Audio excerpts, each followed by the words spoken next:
In today's video, I'm going to teach you how to fix 404 page not found error GitHub. If your GitHub Pages site is showing a 404, don't worry. This usually comes down to the entry file not being found or your publishing source being misconfigured. We'll walk through the exact checks to get your site online. Start by opening your browser and searching for how to fix 404 page not found error GitHub. This brings up the common causes and the official guidance. The key idea is simple. GitHub Pages needs to know where your site lives, and it needs a home page it can load. First, verify the entry file name and location. GitHub Pages expects a default landing file named exactly index.html, index.md, or readme.md, all lowercase.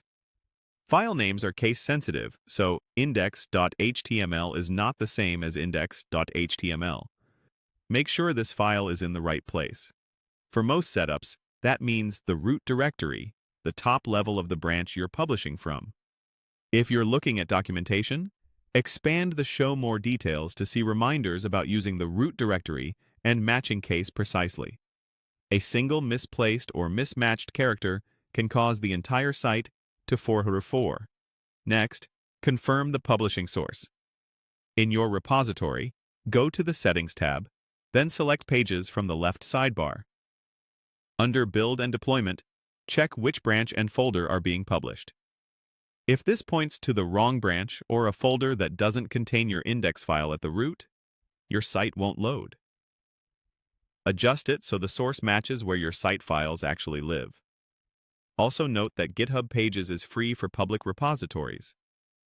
If your repository is private, you'll need a paid plan such as GitHub Pro or Team to publish. After you make changes, give GitHub a little time to deploy. It can take up to about 10 minutes for updates to appear, so a brief 404 right after a change doesn't necessarily mean something's still wrong. If only internal pages are returning 404, check your links. Use correct relative paths, and ensure your subfolders don't start with an underscore, like images, because GitHub's default Jekyll engine ignores those folders. If you need folders with underscores, add an empty file named .nojekyll to the root of your repository and commit it. That tells GitHub to bypass Jekyll so those folders are served normally. Follow these checks in order: entry file, root location and case, pages settings, and then links